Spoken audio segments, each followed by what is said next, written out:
Bonjour à tous et bienvenue dans cette nouvelle configuration du débrief. En première partie, nous parlerons de cette crise étouffée au sein de la majorité gouvernementale après les propos peu amènes tenus par M. Abdillahi Benkiran lors d'un congrès de sa jeunesse sur la majorité, sur ses membres et sur ses dirigeants ainsi que sur les réactions de ces derniers. Beaucoup de choses se sont passées la semaine dernière et cette semaine, nous y reviendrons. En seconde partie, après la pause, nous irons vers un autre pays où une situation politique aussi étrange a lieu et c'est l'Allemagne. S'agit-il d'un blocage ou d'un déblocage sur la scène politique de la première puissance économique d'Europe? Avec nous pour en parler aujourd'hui et dans ce nouveau format, le professeur Hamid Abouri, enseignant de sciences politiques à l'université Mohamed V de Rabat, Naïm Kamal, directeur et fondateur du site Quid.ma. Merci messieurs d'avoir répondu à notre invitation. Samedi 3 février donc, nous sommes en plein congrès de la jeunesse du PJD. Les jeunes vont élire leur secrétaire général en remplacement de M. Khalid Bokraï, partisan du clan Benkiran. Abdillahi Benkiran arrive donc sur scène et se lance dans un discours d'1 heure particulièrement violent, décrié par ses propres amis et même retiré du site du PJD. Les uns et les autres y ont été de leur réaction, la plus virulente ayant été celle des ministres qui ont été le plus virulemment attaqués, à savoir ceux du RNI. On a observé Abdillahi Benkiran particulièrement emporté, particulièrement irrité, frappant sur son pupitre. Il s'agit de sa première grande sortie publique depuis qu'il a quitté le secrétariat général du PJD et qu'il a été remplacé par l'actuel chef du gouvernement, Saadettin El-Othmani. Naïm Kamal, qu'a dit Abdillahi Benkiran dans son discours qui lui a attiré la colère de Aziz Akhnouch, président du RNI, de Driss Shgar, premier secrétaire de l'USFP et de leurs amis? Qu'est-ce qu'il a dit Oui, je vais revenir dans un instant, mais je voudrais juste préciser que dans ce discours, Abdillahi Benkiran a dit tout et son contraire. Comme à son habitude, on ne sait pas vraiment où trier les réelles positions d'Abdillahi Benkiran, tellement parfois il est brouillon. En même temps, on a vu Abdillahi Benkiran venir en position de leader. En arabe, on dit Zaïm. C'est-à-dire, même s'il n'est plus secrétaire général du PJD, même s'il n'est plus chef du gouvernement, il continue à se positionner comme l'icône des islamistes du gouvernement. Donc c'est essentiel à recadrer dans l'attitude d'Abdillahi Benkiran lors du congrès du PJD. En même temps, vous avez dit qu'on a vu Abdillahi Benkiran particulièrement énervé, tapant sur le pupitre. Quand est-ce que vous avez vu Abdillahi Benkiran calme? J'en ai pas souvenir, que ce soit au Parlement, que ce soit au parti, que ce soit dans un meeting. Il est toujours comme ça, volubile, emporté, il se laisse aller. On pouvait considérer qu'il était sous tension à ce moment-là, alors que là, il a dit lui-même, je suis un citoyen et un militant ordinaire. C'est un trait de caractère d'Abdillahi Benkiran, et je crois, moi, depuis que je l'observe, j'ai fini par conclure qu'Abdillahi Benkiran n'est bien que dans l'adversité, que dans l'hostilité. Il n'est jamais bien dans la sérénité, il n'est jamais bien dans le dialogue calme et serein. Et ça, c'est important, et c'est un trait psychologique dont il n'arrive pas à se débarrasser. Il a un ego énorme, il est très égotique, on l'a vu dans son intervention lorsqu'il parlait, quand il allait à la montagne, et quand il parlait à des gens qui ne comprenaient même pas ce qu'il disait, et qui tout de même s'enthousiasmer rien qu'à son sur la caisse de compensation. Rien qu'à sa vue, parce qu'on dirait que c'est la vision de la Sainte Vierge. Et dans ce discours, qu'est-ce qui a retenu votre attention sur ce qu'il a dit? J'y arrive, Aziz. Bon, ce qui a énervé, bien sûr, c'est quand il a été dire que Aziz Akhnouch avait déclaré, en sa qualité de président du RNI, qu'il remporterait les élections législatives de 2021. Et là, il y a une sortie maladroite, comme à son habitude, où il dit quelle est cette Madame Soleil ou quelle est cette voyance, Chouafa, qui vous a dit que vous allez gagner en 2021. Alors que le président du RNI est dans son rôle. De la même manière que Benkiran lui-même, il peut nous dire quel archange lui a dit qu'il va remporter les élections de 2021. C'est important. Il est dans son rôle légitime de chef de parti de s'inscrire dans une perspective et dans un esprit de gagnant. C'est normal. Sinon, pourquoi aller au contact quotidien, constant, permanent des électeurs si c'est pour dire je travaille pour perdre? tout chef de parti qui se respecte, à commencer par Abdelillah Ben Kiran, à suivre par Aziz Arnouj, et dans sa légitimité de chef de parti et de meneur de file.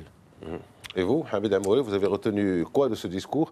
Enfin, les différentes attaques qui a eu lieu contre des membres de la majorité gouvernementale. Et question plus difficile, peut-être, qu'est-ce que vous avez retenu de positif dans ce discours? Écoutez, je pense que c'est un discours très intéressant à plus d'un titre. Il a le mérite, si vous me permettez, de réveiller la vie politique de sa torpeur. Hein, parce que Abdelillah Ben Kiran est venu à ce congrès de la jeunesse. J'ai noté une chose en préambule de son introduction. Disons que vous m'avez sollicité, je suis venu à vous. En fait, c'est un discours qui devrait intéresser non seulement les politologues, mais aussi les psychanalystes et les sémiologues. Parce qu'il y a beaucoup de choses, comme ça a été dit, des choses et leur contraire. C'est quelqu'un... Moi, j'ai noté une chose, c'est que l'occasion lui a été donnée probablement de reparler de sa frustration d'être évacué de la formation du gouvernement. J'ai noté une chose aussi, c'est le fait qu'il a dit le peuple a voté, comme si la volonté du peuple n'avait pas été respectée et comme si aujourd'hui le gouvernement n'est pas dirigé par le chef du gouvernement qui est Saad El Othmani. Donc finalement, je pense que il a une qui est le PJD évidemment. Oui. Donc il a une très grande estime de lui-même et il est venu là. Moi je le sentais, si vous me permettez le terme, jouissif de pouvoir enfin avoir le public face à lui et de pouvoir parler de tout cela. J'ai même noté à un moment donné dans le discours que la jeunesse interpellée, scandée le PJD, nous voulons le PJD, et il les a arrêtés, il leur a dit le secrétaire général, c'est pas moi, c'est c'est-à-dire qu'on a là quelqu'un qui se confond avec le parti. En fait, et puis les médias, je pense, ils ont retenu principalement cette diatribe extrêmement violente à l'égard du secrétaire général du RNI, du président du RNI, pardon.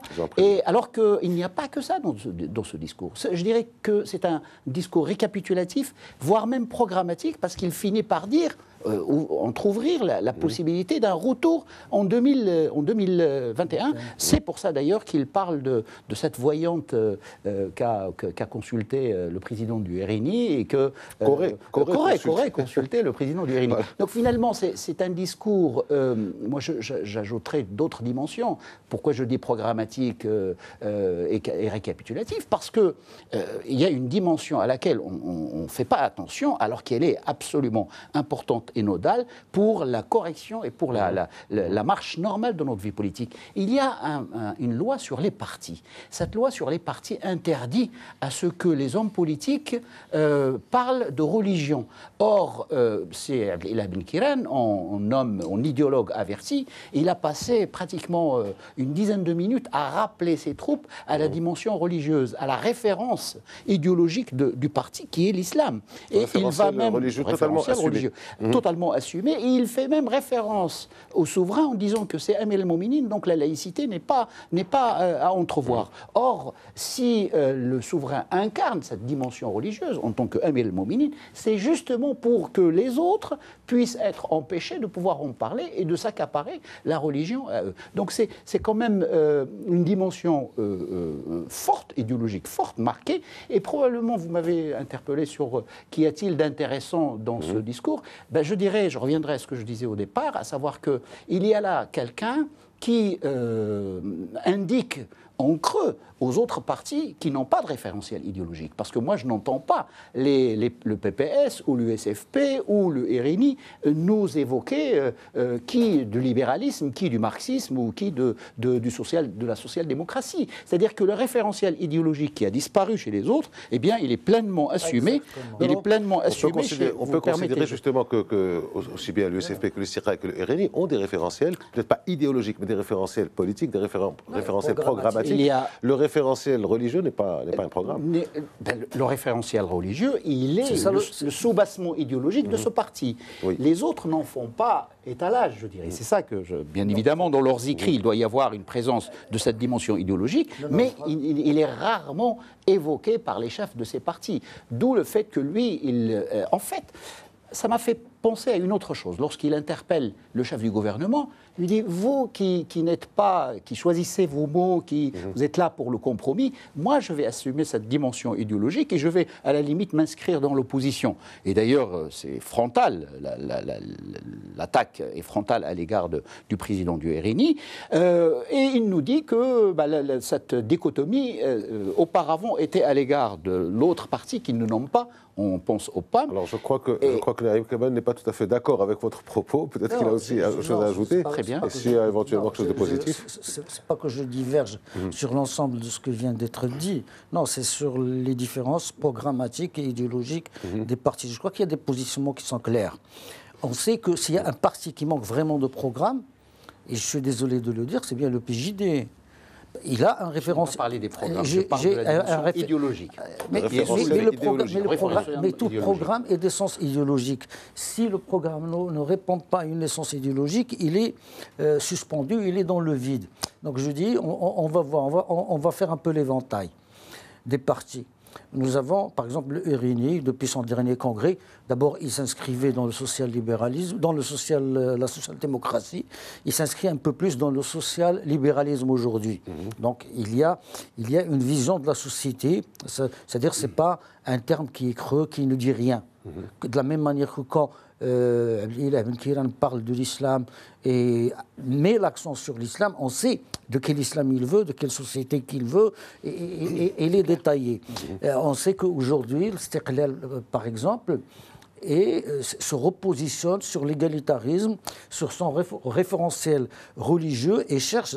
Historique, il est revenu à son histoire. Et cherche à devenir le rival direct du PJD en se repositionnant sur ses bases historiques qui lui ont été quelque part subtilisées par le PJD depuis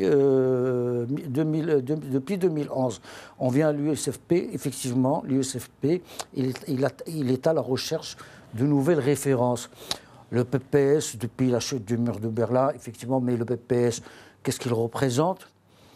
Quel impact il a en ses positions sur la société. C'est quand même un des soutiens majeurs non, ce n'est pas un soutien majeur. Chef du gouvernement. Non, ce n'est pas un soutien majeur, dans la mesure où sa présence, comme son absence du gouvernement, ne fait pas tomber ou ne fait pas monter le gouvernement, c'est comme vous voulez. C'est des prises d'opposition. C'est des prises d'opposition. Notamment la dernière. C'est un allié factuel, mais c'est vrai que ce n'est pas un soutien majeur parce que... Ce n'est pas vraiment celui qui va faire la différence. On l'a vu, à aucun moment, il n'a pu faire la différence. Il ne l'a fait ni lors de la constitution du gouvernement, ni lors des élections. Il lui a fallu beaucoup de soutien de la part du PJD pour qu'il puisse avoir les sièges qu'il a eus, puis après, pour pouvoir atteindre le groupe parlementaire en réduisant le nombre des membres pour constituer un groupe. Alors là, il est à peu près dans la même situation que lui. Alors on revient à ce discours. Juste pour rectifier une chose, oui. Évidemment, on est d'accord, ces partis-là ont un soubassement idéologique, mais ils en font rarement montre, comme le fait Abdelillah Ibn Kiran, où à chaque fois quand il prend sa position de tribun, il mentionne cette dimension-là, il la fait ravivre. Donc c'est. Oui, mais ça prise l'illégalité parce que l'islam, les fondamentaux du pays ne peuvent pas faire partie de référentiels politiques. Mais il se l'accapare. Il est là en positionnement de prédicateur en permanence. En permanence, absolument. C'est-à-dire que ce qu'il veut, c'est formater la société sur des valeurs dont on connaît l'archaïsme, dont on connaît le conservatisme et souvent l'obscurantisme. On va dire le conservatisme, on va rester sur le conservatisme. Alors revenons à ce discours d'Abdelillah Ibn Kiran. Il y a eu des réactions. Il y a eu plusieurs réactions. D'abord la réaction du chef du gouvernement et chef du PJD, Saïd Latmani, qui a essayé de tempérer les ardeurs des uns et des autres, de colmater la brèche creusée par les coups de boutoir d'Abdelillah Ibn Kiran. Il y a eu la réaction du RNI qui n'a pas vraiment réagi à la rumeur de boycott du gouvernement qui a circulé la semaine dernière. La réaction du premier secrétaire de l'USFP, sur les ondes de Média TV, où il a répondu d'une certaine manière tout en développant un certain nombre d'autres idées. Alors, comment interpréter ou simplement lire ces réactions, justement, à la lumière de la violence des propos tenus et des rumeurs qui ont couru? Naïm. Écoutez, le RNI, officiellement, n'a pas boycotté ni le meeting d'Oujda, ni le Conseil du gouvernement. Et l'explication entre guillemets, officiel qui a été donné, c'est que les ministres, c'est un hasard, tous les ministres RNI étaient pris en même temps ailleurs. Donc, mais on sait qu'en vérité, les propos de Abdelillah Ben Kiran qui ont été prononcés en présence du chef du gouvernement, et de plusieurs ministres aussi. Et de plusieurs ministres. Enfin, tous les ministres du pays. Sans que le chef du gouvernement et sans qu'aucun des alliés, parce qu'au fond, ce sont des alliés au sein de la majorité, ne réagissent, ne mettent les points sur les i, ou remettent les pendules à l'heure, il fallait dire que ça ne marche pas comme ça. Ou on est une majorité, une alliance des alliés, et on se comporte comme des alliés, c'est-à-dire entre gens bien, qu'on n'attaque pas à tout bout de champ, et après, n'allez pas dire que c'est nous qui avons commencé. C'est cette position. Il a fallu marquer le pas. Et ils ont marqué le point. Je crois qu'ils l'ont marqué pour contraindre le chef du gouvernement à colmater les brèches, à essayer de calmer les uns et les autres. Et on a vu que justement, Abdelillah Ben Kiran essaie de mettre plus Saad El-Othmani et le courant qu'on appelle le courant du ministrabilisme, c'est-à-dire qui sont au gouvernement, dans des difficultés avec leurs alliés en permanence. C'est dans son esprit, je crois, une opération de déstabilisation qui va revenir dans le temps. Il ne faut pas croire que c'est fini.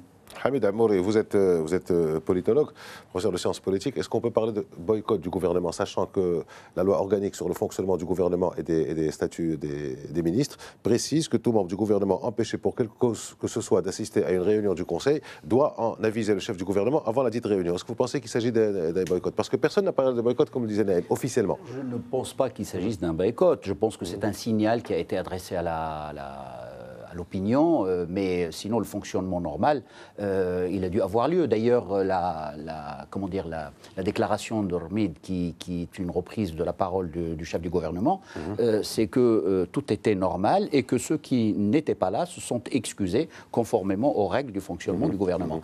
Moi, je dirais, pour revenir un peu à la position de M.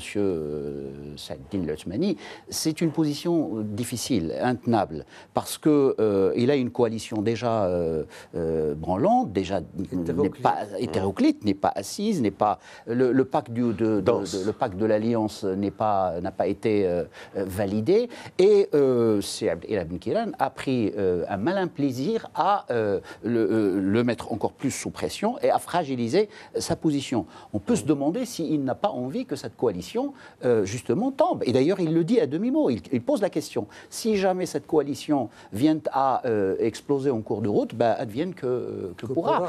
C'est très compliqué comme situation. Je dirais que pour atténuer un peu l'intérêt de ce discours, si on était dans une coalition tout à fait normale et que le socle programmatique sur lequel tient le gouvernement est bien assis et que ce n'était pas uniquement des positions de poste, eh bien, le propos tenu par un membre du parti, des plus simples, parce qu'il n'a pas de position officielle, eh bien, cela aurait été normalement passé. Ce serait normalement passé, parce qu'après tout, c'est un citoyen faisant partie d'un parti politique, c'est quelqu'un qui a un passé énorme, considérable, qui a beaucoup de mal à quitter la scène politique, donc il est revenu par cette sortie tonitruante.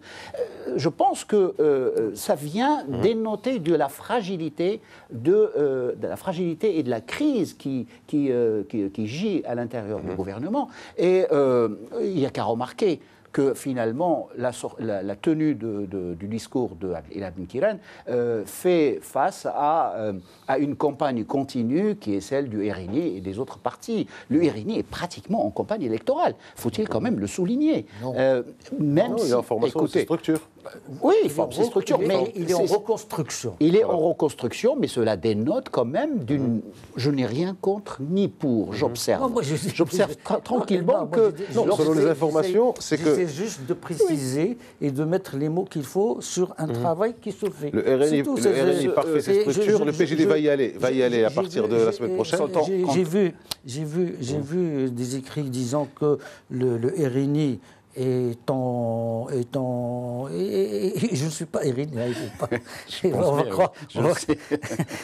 Mais moi non plus. J'essaie d'avoir de la distance avec ce qui se fait. C'est exactement ce que je fais, de la distance. Voilà, donc moi j'essaie d'avoir cette distance. Oui. Et ce que je sais, c'est que à l'issue des législatives de 2016, le RN est un parti, une coquille vide.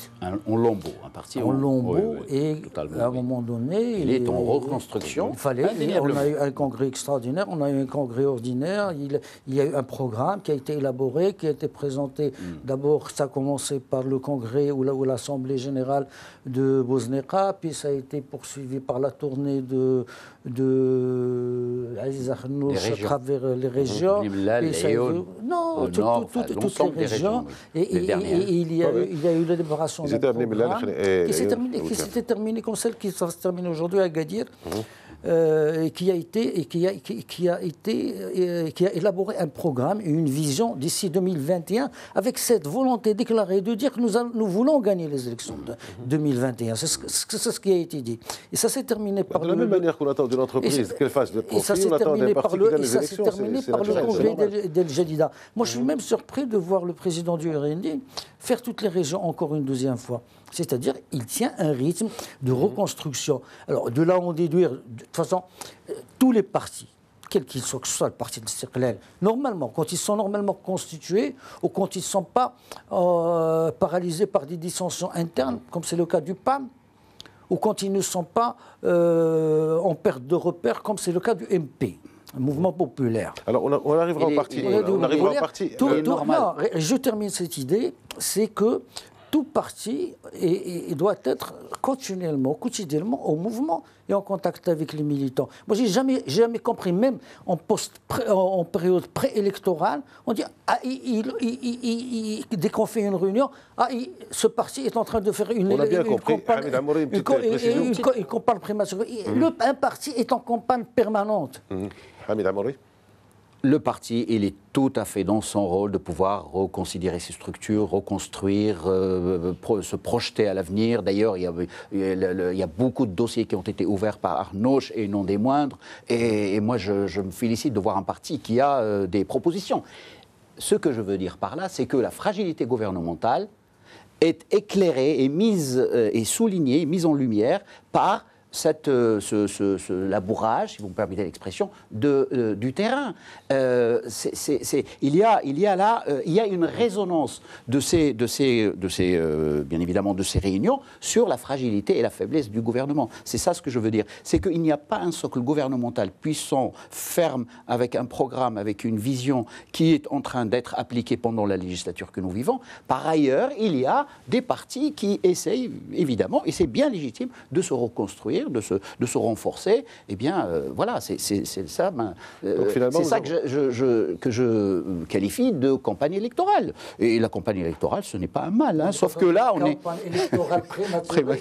Je n'ai pas parlé de prématuré.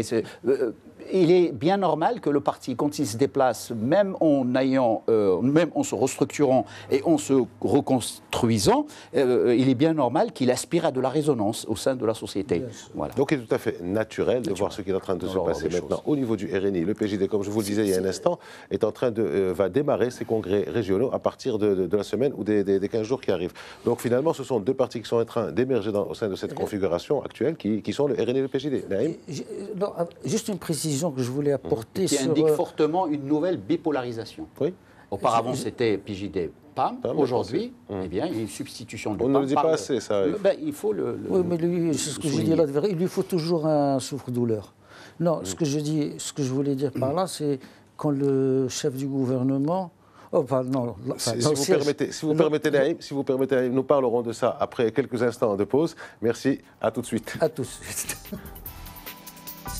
Bonsoir. Nous nous retrouvons pour cette deuxième partie du débrief et nous reprenons notre débat sur la crise de la majorité gouvernementale actuelle avant de partir en Allemagne et parler de l'autre crise politique qui se passe dans le pays de Mme Merkel. Avec nous, pour ceux qui nous rejoignent aujourd'hui, avec nous pour en discuter, le professeur Hamid Lamouri, politologue à l'Université Mohamed V de Rabat, et Naïm Kamal, directeur et fondateur du site Quid.ma et qui était en train de dire quelque chose juste avant la pause. Oui, je disais à propos d'Abdel Ben Kiran, quand il dit que si pour éviter l'éclatement, ce gouvernement doit tomber, on y est prêt. Cette façon de narguer tout le monde, c'est pas nouveau.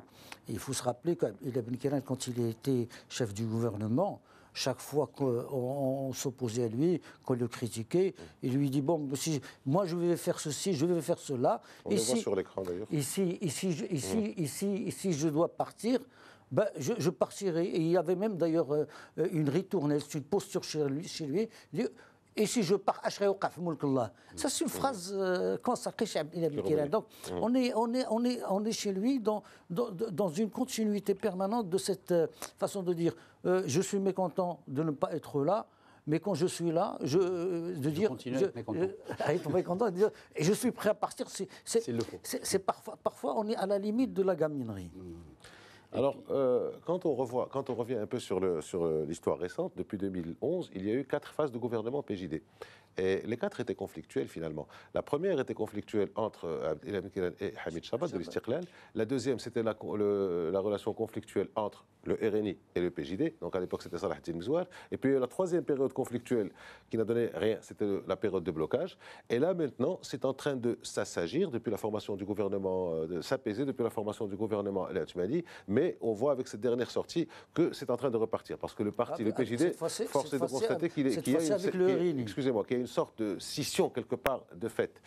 Cela étant, après la crise, après ce qu'on présente comme une crise, parce qu'il y a quand même, si ce n'est pas une crise, c'est un malaise, il y a eu des réactions des gens du PJD, essentiellement à travers 2 dirigeants de premier plan que sont Hassan Daoudi et Mustafa Rabid. Comment vous avez pris cette réaction dans un sens d'apaisement des tensions? Écoutez, depuis la sortie du gouvernement de Sidi Ben Kiran, on considère que le parti va se mettre est en danger, est ébranlé, parce que lorsqu'il nous dit dans son discours que le peuple a voté, c'est-à-dire qu'il a voté pour moi, et on ne m'a pas laissé faire le travail. Après, il a fallu se réunir, se reconfigurer, et puis Saadetdine Latmani a pris les rênes du parti. Mais moi, je pense que on a eu le sentiment d'un subtil partage des rôles lors de ce congrès de la jeunesse. Moi, je m'occupe de la partie adversité, ténacité, combat idéologique, vigoureux, voire même opposant au gouvernement, alors que vous, comme vous arrondissez le mot, s'adressant à Saadetdine Latmani, vous continuez à gérer les choses. C'est intéressant ce que vous dites. Excusez-moi, je vous interromps. C'est très intéressant ce que vous dites dans cette répartition des rôles. Est-ce que vous pensez que cette répartition des rôles a été prise d'un commun accord entre les dirigeants, ou alors est-ce que c'est tout simplement l'ancien chef du gouvernement du PJD, Abdel Ben Kiran, qui a endossé, qui a pris sur lui de dire...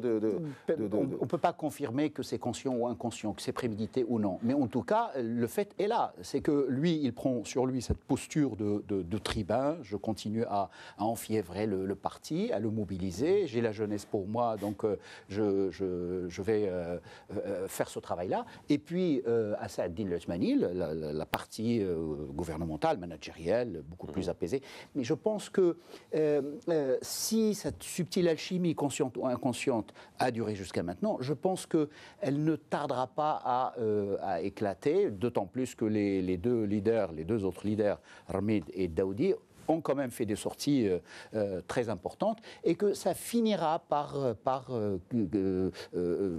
faire agrandir la fissure, parce que là, il y a une fissure à l'intérieur de ce parti. On sent ce qu'on appelle ailleurs des éléments de langage. Ils ont tous les deux parlé du fait que Abdel Ben Kiran ne peut pas se permettre ce qu'il avait lui-même interdit quand il était chef du gouvernement.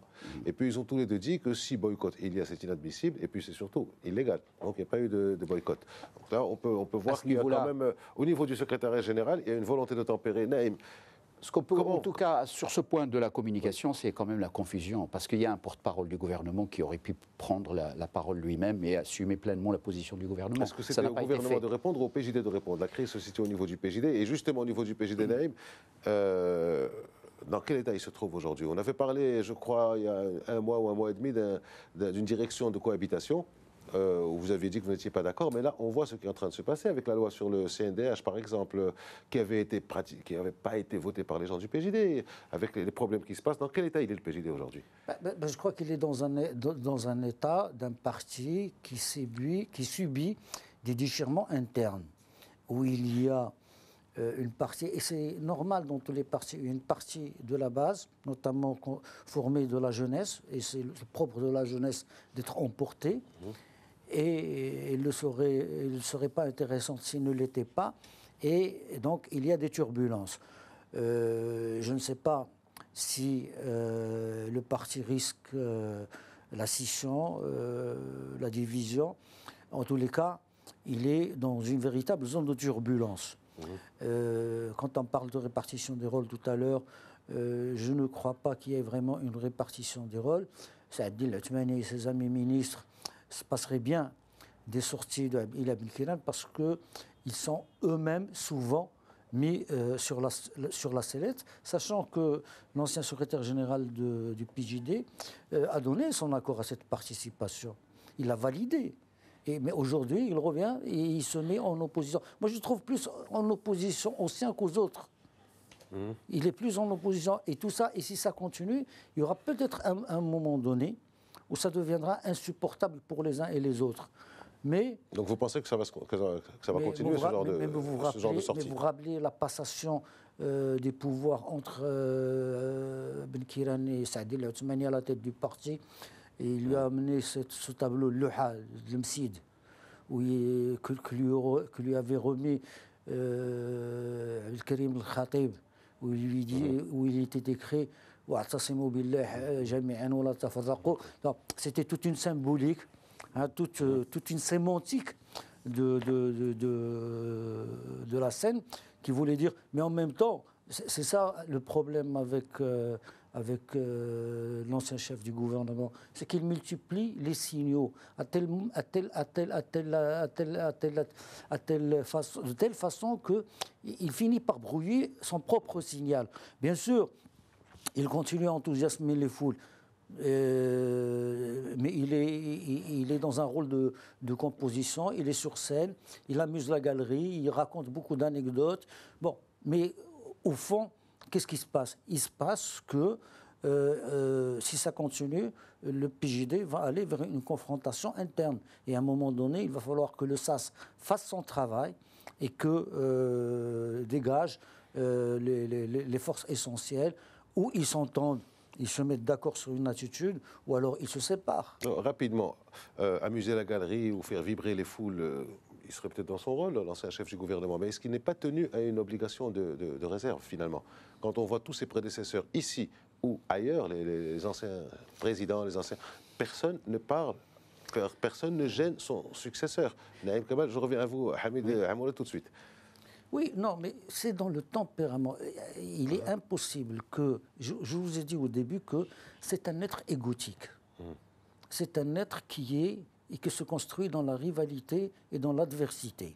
Il n'est à l'aise que dans cette position et dans cette situation. Et effectivement, il y a des chefs de parti, mais là, il se croit qu'il a été brimé, qu'il a été déjugé, qu'il a été sorti, qui n'est pas sorti. On l'a vu avec Mohamed Bouztaï, Abbas El-Fathi, quand Mohamed Bouztaï est parti, il a regagné son domicile et c'était le silence total. Il n'intervenait que très rarement dans les affaires du parti ou sur la scène politique.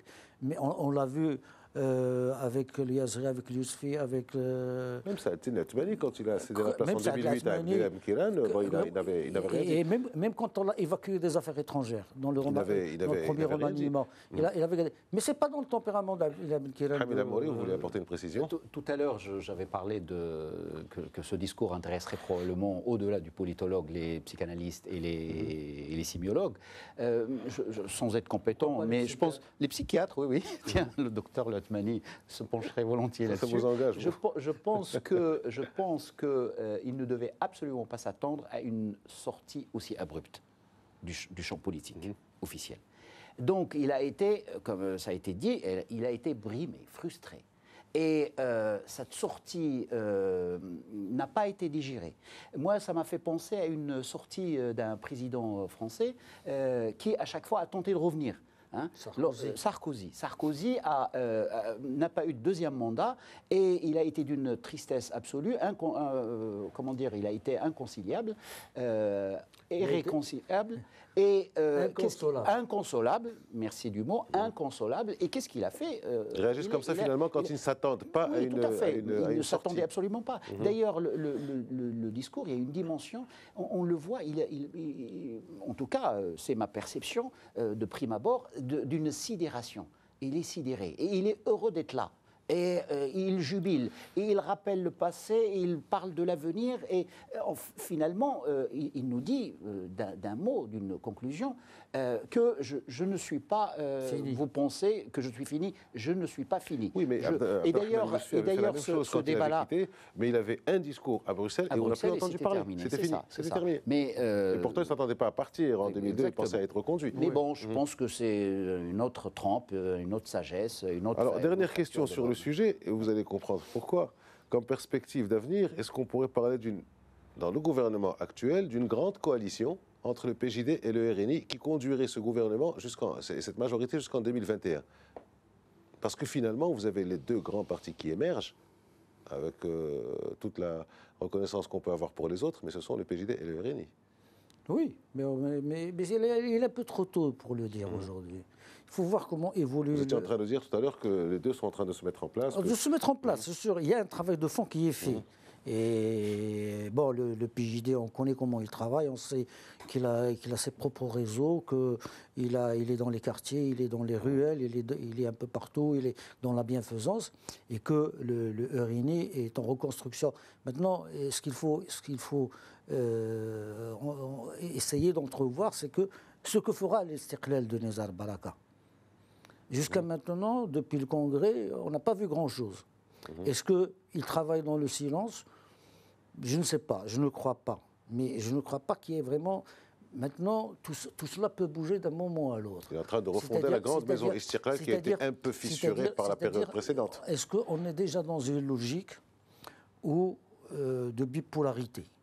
Pour dire qu'on a deux grands partis qui vont gouverner ensemble ou vont... C'était déjà le cas avant, comme disait Hamid Amour, c'était déjà le cas avant les élections de 2016.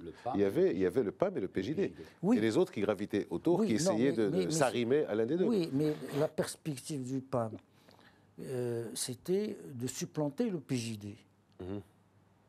Et de le sortir de... Il n'a pas pu atteindre son objectif. Est-ce qu'aujourd'hui, réellement... le RNI s'inscrit dans cette perspective de la même manière que le PAM, ça, je n'en sais pas grand-chose. Mais... C'est vrai que c'est une distinction qui est intéressante. Oui. Parce que le PAM se dirigeait contre le PJD, alors que le RNI est en train de proposer une offre politique qui est ce qu'elle est, les électeurs jugeront. Mais il n'attaque pas. Il n'attaque pas. Voilà. C'était des attaques mutuelles entre les deux. Il dit, moi j'ai des idées, j'ai des programmes, j'ai des technocrates, je sais faire, je sais y faire. Et donc, essaie de construire. Il est plus difficile de construire sur ce que fait le RNI que de construire avec le discours du PJD. Hamid Amour, est-ce que vous pensez, vous, qu'il y a cette grande coalition qui se fait? Coalition, je ne pense pas. Parce que, en fait, ils sont coalisés. Oui, tout à fait. Mais bon, écoutez, c'est un bricolage partisan autour de postes pour pouvoir tenir une législature. À mes yeux, il s'agit plus de cela que d'autres choses. Je pense, pour les deux partis, il y a le RNI qui est sur une démarche ou une marche ascendante et se construit. J'ai entendu les propositions. Il y a là une volonté d'afficher, de pouvoir être l'alternance en 2021. Le PJD, on verra d'ici à la fin de la législature quel travail va être fait et quel bilan. Je pense qu'on ne raisonne pas en termes de bilan. D'où le fait de la liberté extraordinaire de Saad El Abdelkiran de parler, je reviens à lui, de parler de la caisse de compensation, comme quoi c'est un mot qui a été expliqué aux campagnards et aux montagnards, alors que s'il y a un bilan catastrophique, qui ne comprenait pas l'arabe, s'il y a un bilan catastrophique, c'est celui amené par la réforme de la compensation. Je ne suis pas opposé à la réforme de la compensation, mais quelle est l'alternative face au démantèlement de filets sociaux qui permettaient aux classes moyennes justement de se maintenir? Donc tout dépendra du bilan. Tout dépendra aussi de cet inconnu considérable qui est la position du parti de l'Istiqlal. Et je pense que le parti de l'Istiqlal, il travaille de façon apaisée, il est en train probablement de se reconstruire, de digérer aussi la période passée. Et ça, ce n'est pas négligeable sous la férule de quelqu'un comme Nizar Barakat. Merci. Sagesse et alors, d'un blocage à l'autre, d'une grande coalition, et c'est pour ça que j'ai posé la question, vous l'avez compris, à l'autre, d'un pays à l'autre, nous allons partir maintenant vers l'Allemagne, à Berlin, où se joue un interminable feuilleton politique inhabituel pour ce pays. Angela Merkel est chancelière depuis 2005. Elle est de l'Union chrétienne-démocrate CDU. Et lors des élections de septembre dernier, la CDU a obtenu un score historiquement bas. Elle ne pouvait décemment véritablement gouverner qu'avec le SPD, mais le SPD de Martin Schulz avait dit qu'il n'entrerait pas dans un gouvernement dirigé par Mme Merkel. Quelques mois plus tard, certainement par attrait pour le prestige des sièges et des fonctions, Martin Schulz, ancien président du Parlement allemand, a accepté d'entrer dans le gouvernement et peut-être même d'occuper le poste de chef de la diplomatie. La crise, donc, au lieu de s'estomper, s'aggrave puisqu'il a dû renoncer à son ambition d'être chef de la diplomatie allemande. Hier, il a démissionné de la direction du SPD. Et Martin Schulz se retrouve très vivement critiqué et on attend encore le vote de la base du SPD pour entériner ou pas le contrat de coalition qui a été signé. C'est assez compliqué, mais on voit toute proportion gardée et toute chose étant égale par ailleurs, qu'il y a quand même une certaine similitude avec ce qui se passe ici. Alors, Hamid Amouri, où en est l'Allemagne aujourd'hui avec son blocage politique? Sans entrer dans les détails opérationnels et techniques, mais où elle en est où? Comment on peut concevoir les choses? Est-ce qu'on va vers des élections anticipées ou pas? Je pense que cela nous indique de prime abord le fait que ce sont les aléas de la vie politique. Vous l'avez noté, Mme Merkel est au pouvoir depuis 3 mandats. 2005. Donc une longue vie en tant que chef de gouvernement qui a... Ce n'est pas un record quand même, mais c'est une très longue... À son bilan... qui a à son bilan beaucoup de réussites, puis l'Allemagne, première puissance économique européenne, qui forme un tandem de tête avec la France. Donc il y a probablement là l'usure du pouvoir. Et puis il y a aussi un certain nombre de faits récents qui, ajoutés à cette durée très longue au pouvoir, sont venus un peu effriter la force que le parti de Mme Merkel représente. Donc il y a un recul, évidemment, dans les urnes, y compris pour les libéraux, pour les Verts et pour son parti, et aussi pour le SPD.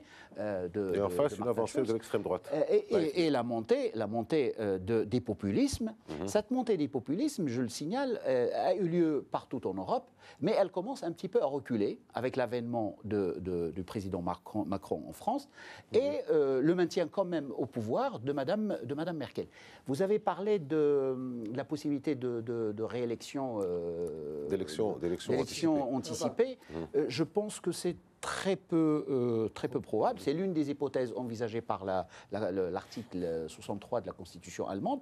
Mais je pense que celui qui veille à ce que Mme Merkel se maintienne et à ce que l'intérêt national prime sur les intérêts de personnes, vous avez cité les intérêts de personnes, c'est le président allemand.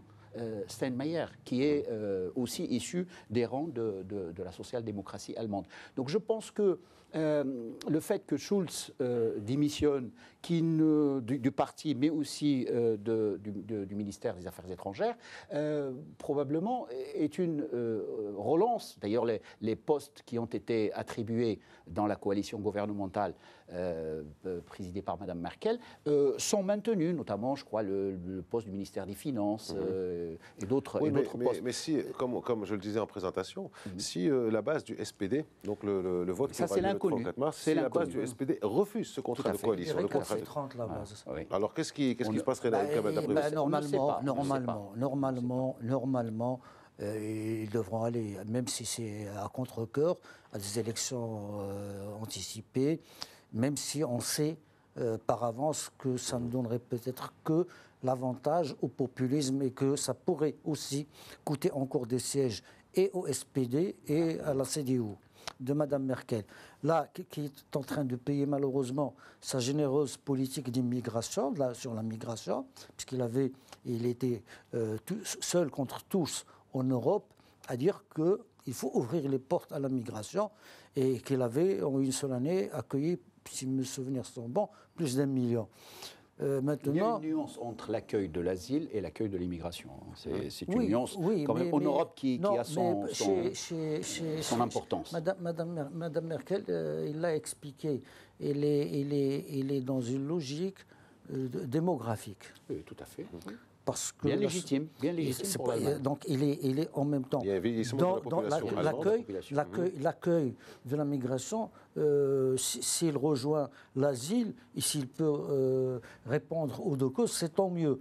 Mais bon, la société allemande n'a pas très bien saisi, d'autant plus qu'il y a eu des événements malheureux dont des immigrés ont été des attentats, des atteintes la cause. Et donc, il s'est avéré par la suite, et la presse a fait un très bon travail là-dessus, ça a été gonflé par l'extrême droite. Ça a donné la montée du populisme.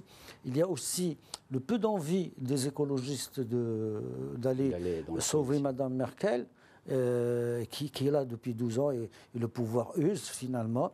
Il y a d'autre part le SPD de Schulz. Schulz l'a dit clairement, je ne veux pas continuer à m'allier au CDU parce que je n'y gagne rien.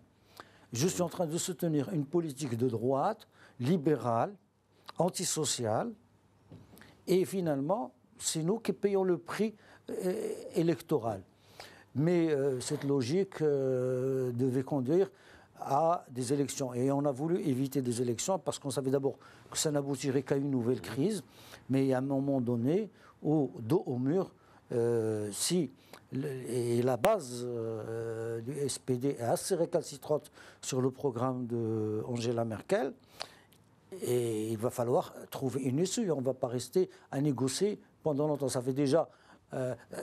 faisons une comparaison. Ça fait presque 6 mois aussi maintenant en Allemagne qu'on discute, qu'on essaie 24 septembre. Oui, qu'on essaie de sortir le blocage. Alors, essayez de voir un peu l'esprit des Allemands aujourd'hui face à ce blocage, rien qu'en le comparant à l'esprit marocain pendant le blocage de la constitution du gouvernement Boukele. Ça passe mal. Donc, il y a un moment donné où il va falloir soit que quelqu'un cède et dans cette logique, ça doit être Mme Merkel, ou on dit, bon, allez, on va aux urnes de nouveau et on va... Laisse pas l'en fait.